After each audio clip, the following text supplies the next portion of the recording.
Salam alaikum. Nous allons parler dans cette vidéo de la photosynthèse, التركيب الضوئي, ce phénomène qui caractérise les plantes vertes. Donc nous allons définir la photosynthèse et parler un peu des conditions qui sont nécessaires pour le déroulement de ce phénomène. Commençons par la photo de ce bel oranger. Donc une telle plante a besoin de quoi pour se nourrir? Oui, elle a besoin de l'eau et des sels minéraux. D'ailleurs, comme toutes les plantes vertes, cette plante a besoin de la matière minérale qui est absorbée par les poils absorbants. Une telle plante a-t-elle besoin de la matière organique? Non, les plantes vertes d'une façon générale n'absorbent pas la matière organique. Voyons maintenant un peu la composition des oranges. Donc, comme montre ce tableau, dans les oranges, on trouve la matière minérale, on trouve les oligo-éléments comme le fer, bêta-carotène, on trouve les macroéléments comme le calcium, le potassium, et c'est normal de trouver la matière minérale dans les oranges, puisque l'oranger absorbe la matière minérale de son milieu.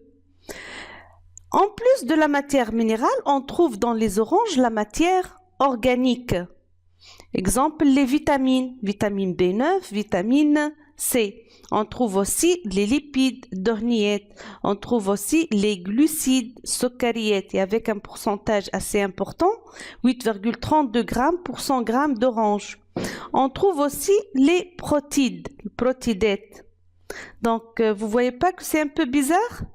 D'une part, on dit que les orangers n'absorbent pas la matière organique. D'autre part, on trouve la matière organique dans les fruits d'oranger. Donc, pour cela, nous allons poser la question, d'où vient cette matière organique? Avant de répondre à cette question, nous allons s'assurer que tous les organes des plantes vertes contiennent la matière organique. Pour cela, nous allons faire les expériences suivantes. Commençons par chercher l'amidon dans les tubercules de pommes de terre. Comme vous savez, les tubercules de pommes de terre sont riches en amidon. Bon, pour chercher l'amidon, qu'est-ce qu'on utilise comme réactif?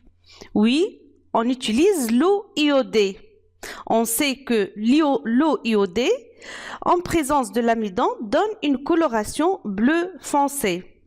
Donc, si on prend un morceau de tubercule de pomme de terre, on lui ajoute quelques gouttes d'eau iodée, nous allons obtenir une tache bleu foncé qui prouve la présence de l'amidon dans le tubercule de pomme de terre. Donc, grâce à cette expérience, on est sûr maintenant que le tubercule de pomme de terre est riche en matière organique, l'amidon, malgré que la plante mère n'absorbe pas la matière organique. On peut aussi montrer que les fruits d'oranger, les oranges, sont riches en matière organique, en glucose, glycose. Bon, pour chercher le glucose, qu'est-ce qu'on utilise comme réactif? On utilise la liqueur de Feeling. On sait que la liqueur de Feeling, en présence de glucose et avec chauffage, on obtient une précipitée rouge brique. Donc, si on prend le jus d'orange, on lui ajoute des gouttes de liqueur de Feeling. Donc, nous allons obtenir une coloration verdâtre. Cette coloration verdâtre se transforme après chauffage en une précipitée rouge brique. Cette coloration rouge brique montre bien que le jus d'orange est riche en glucose, malgré que la plante mère, malgré que l'oranger n'absorbe pas la matière organique, n'absorbe pas le glucose de son milieu. On peut aussi montrer que les graines d'haricots, par exemple le lobia, est riche en gluten. Le gluten, on a les protides. Pour chercher le gluten, on utilise comme réactif le sulfate de cuivre et la soude. Donc, si on prend une graine d'haricot, On lui ajoute le sulfate de cuivre et on agite très bien. Puis on se débarrasse de surplus et on ajoute la soude. Nous allons obtenir après un certain temps une coloration violette sur la graine d'haricot qui prouve la présence de gluten. Donc, grâce à cette expérience, on est sûr que les graines d'haricot sont riches en matière organique, le gluten, malgré que la plante mère n'absorbe pas la matière organique. On peut aussi chercher l'amidon dans les feuilles de géranium, ces belles plantes.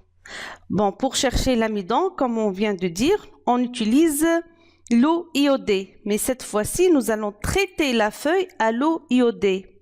En quoi consiste le traitement de la feuille à l'eau iodée? Donc, c'est simple.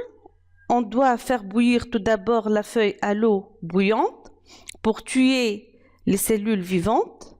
Puis, on met cette feuille dans l'alcool bouillant pour qu'elle se débarrasse de la chlorophylle, l'urzour, la chlorophylle qui donne la coloration verte à la feuille. Puis, on prend cette feuille décolorée, sans chlorophylle, et on lui ajoute l'eau iodée. Après un certain temps, la feuille se colore en bleu foncé. Cette coloration bleu foncé prouve que la feuille de géranium est riche en amidon. Donc, grâce à ces expériences, on a montré que la matière organique se trouve un peu partout dans les organes des plantes vertes. On a trouvé la matière organique dans les feuilles, dans les graines, dans les fruits, dans les tubercules, donc un peu partout dans la plante. Donc, nous allons reposer la question, d'où vient cette matière organique? Eh bien, une plante verte est capable de fabriquer elle-même sa matière organique lorsqu'elle se trouve dans des conditions bien déterminées grâce à un processus qui s'appelle la photosynthèse. Donc, les plantes vertes qui nous offrent peuvent fabriquer leur matière organique grâce à un processus qui s'appelle la photosynthèse, التركيب الضوئي. Cherchons un peu ces conditions nécessaires pour le déroulement de la photosynthèse. Bon, pour chercher ces conditions, nous allons faire les expériences suivantes. Donc, dans la première expérience, nous allons travailler avec des feuilles panachées. Qu'est-ce que ça veut dire une feuille panachée? C'est une feuille qui possède deux couleurs, comme cette feuille. Donc, cette feuille a une zone verte. Elle est verte car elle contient la chlorophylle. Et une zone qui n'est pas verte, dans ce cas, elle est blanche. Donc, elle ne contient pas la chlorophylle. On arrache cette feuille et on la traite à l'eau iodée. Après le traitement de la feuille panachée à l'eau iodée, qu'est-ce qu'on obtient comme résultat? Regardez. Voilà. Donc, on remarque que la zone qui a été verte, la zone qui contient la chlorophylle, se colore en bleu foncé. Qu'est-ce que ça veut dire ça? Oui, ça veut dire que cette zone renferme l'amidon. Donc, cette zone a pu fabriquer la matière organique, a pu faire la photosynthèse. Alors que la zone qui a été blanche, qui ne contient pas la chlorophylle, après traitement à l'eau iodée, qu'est-ce qu'elle a donné? Donc, elle reste incolore. Donc, est-ce qu'elle contient l'amidon? Non, cette zone ne contient pas l'amidon. Cette zone n'a pas pu faire la photosynthèse. La matière organique متاعها. Donc, grâce à cette expérience, qu'est-ce qu'on peut déduire? On peut dire que la chlorophylle, l'urzour, est nécessaire pour le déroulement de la photosynthèse. Sans chlorophylle, il n'y a pas de photosynthèse. Passons maintenant à la deuxième expérience. Dans la deuxième expérience, nous allons travailler avec des feuilles vertes de géranium. Donc, nous allons prendre une feuille de géranium. Nous allons masquer une partie de cette feuille par un cache-noir pendant 24 heures. Puis, on arrache cette feuille et on la traite à l'eau iodée. Qu'est-ce qu'on obtient comme résultat? Regardez, voilà. Donc, la zone qui a été cachée par un cache noir reste incolore. Est-ce qu'elle contient l'amidon? Eh bien non, elle ne contient pas l'amidon. Alors que la zone qui a été exposée à la lumière, elle se colore en bleu foncé, ce qui prouve qu'elle renferme l'amidon. Donc cette zone verte qui a été exposée à la lumière a pu fabriquer l'amidon, a pu faire la photosynthèse. Donc, grâce à cette expérience, on est sûr que la lumière est nécessaire pour le déroulement de la photosynthèse. Voyons un peu maintenant la troisième expérience qui est un peu délicate. Donc, quand vous voyez ici le dispositif expérimental, nous allons travailler avec une plante verte. Nous allons prendre 2 lots de feuilles de cette plante verte. Le premier lot de feuilles, je mets dans un sac appelé sac 1. Le deuxième lot, je mets dans un sac appelé sac 2. Les deux sacs, bien sûr des sacs en plastique, vont recevoir l'air à partir d'un bulleur.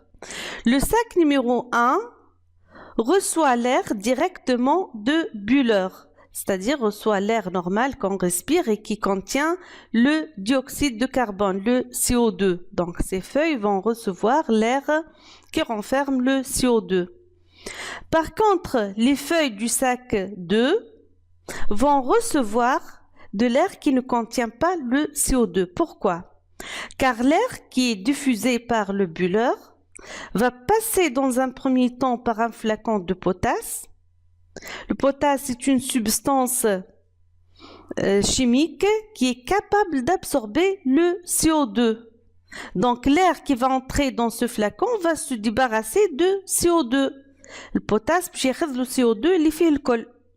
Donc l'air qui va sortir de ce flacon est un air dépourvu de CO2. Pour vérifier ça, on doit faire passer cet air par un autre flacon qui contient l'eau de chaux, mais elle gire.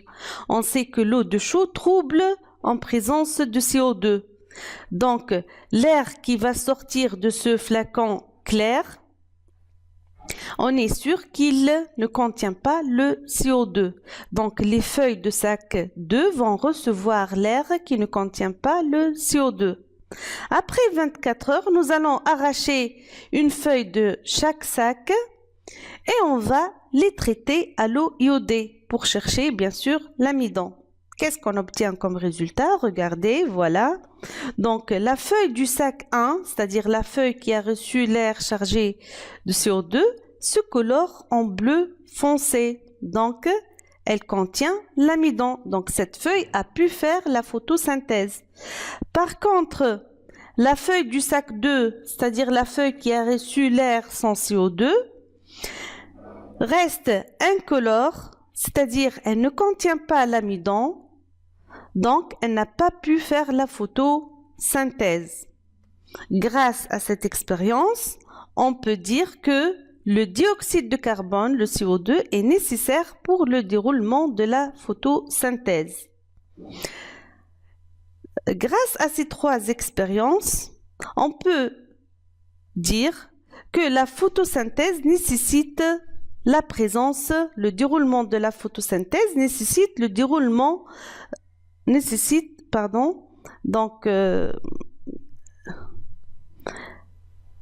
grâce à ces 3 expériences, on a pu déterminer 3 conditions nécessaires pour le déroulement de la photosynthèse. Ces conditions sont la chlorophylle, la lumière et le dioxyde de carbone. L'absence de l'une de ces 3 conditions va empêcher le déroulement de la photosynthèse. Voyons maintenant si vous avez compris ce qu'on vient de dire. Donc, nous allons résoudre ensemble l'exercice suivant. Donc, une feuille panachée, et vous savez maintenant qu'est-ce que ça veut dire une feuille panachée.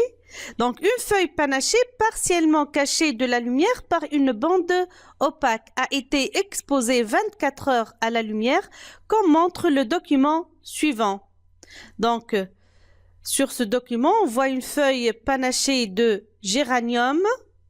Donc, cette feuille présente une zone verte qui contient la chlorophylle et une zone qui ne contient pas la chlorophylle, cette zone blanche.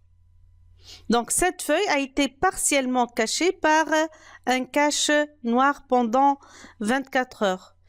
Voyons un peu la première question. Précisez le réactif employé pour localiser l'amidon. Autrement dit, qu'est-ce qu'on utilise comme réactif pour chercher l'amidon? Oui, quel réactif on utilise? Exactement, on utilise l'eau iodée. L'eau iodée est le réactif utilisé pour chercher l'amidon. Donc, c'est une question simple là, à ne pas rater dans le devoir. Passons maintenant à la deuxième question. Reproduire cette feuille en localisant les zones où l'on trouvera de l'amidon. C'est-à-dire, nous allons schématiser la feuille panachée de géranium et sur ce schéma, nous allons indiquer les zones qui se colorent en bleu foncé et les zones qui resteront incolores. Regardez ma proposition. Voilà. Donc, comme vous voyez ici, donc il y a des zones qui vont se colorer en bleu foncé. Il y a d'autres zones qui resteront incolores. Donc, par exemple, la zone 1 ici, pourquoi elle ne se colore pas? Pourquoi elle reste incolore? Oui, exactement, car elle ne contient pas l'amidon, car elle n'a pas pu faire la photosynthèse. Mais pourquoi elle n'a pas pu faire la photosynthèse? Oui, exactement. Donc, cette zone n'a pas pu faire la photosynthèse car il n'y avait pas de lumière dans cette zone. Cette zone a été cachée par la bande opaque. Donc, c'est à cause de l'absence de la lumière qu'il n'y avait pas photosynthèse. Regardons maintenant les zones de cette zone et cette zone. Pourquoi ces deux zones restent incolores? Oui, car elles ne contiennent pas l'amidon, car elles n'ont pas pu faire la photosynthèse. Mais pourquoi elles n'ont pas pu faire la photosynthèse? Exactement, car dans ces deux zones, il n'y avait pas de chlorophylle. Donc, ces deux zones étaient blanches, ne contiennent pas la chlorophylle. Donc, à cause de l'absence de la chlorophylle, là, il n'y avait pas de photosynthèse. Maintenant, voyons un peu ces deux zones, les zones 3. Pourquoi les zones 3 restent incolores? Elles ne contiennent pas la chlorophylle. Elles ne contiennent pas l'amidon, n'ont pas pu faire la photosynthèse. Oui, car ces deux zones, il n'y avait pas la chlorophylle, d'une part, il n'y avait pas de la lumière. Ces deux zones étaient blanches, d'une part, et elle était cachée par le cache noir. Donc, à cause de l'absence de la chlorophylle et de la lumière, ces deux zones n'ont pas pu faire la photosynthèse. Regardons maintenant la zone 4, donc cette zone et cette zone donc, qui se colorent en bleu foncé. Qu'est-ce que ça veut dire? Oui, ça veut dire que dans ces deux zones, il y a l'amidon. Ces deux zones ont pu faire la photosynthèse. Eh bien, ces deux zones ont pu faire la photosynthèse car dans ces deux zones, il y avait la chlorophylle. Ce sont les deux zones vertes de la plante. Donc, il y avait la chlorophylle. Il y a la lumière. Ces deux zones n'étaient pas cachées par la bande opaque. Elles étaient exposées à la lumière. Et il y a le CO2 qui se trouve dans l'air ambiant. Donc, ces deux zones ont pu faire la photosynthèse puisqu'il y avait les trois conditions nécessaires pour la photosynthèse. Voilà, j'espère que vous avez bien compris votre cours. Sinon, j'attends vos questions et vos commentaires sur la chaîne Taqi Academy. À bientôt, au revoir.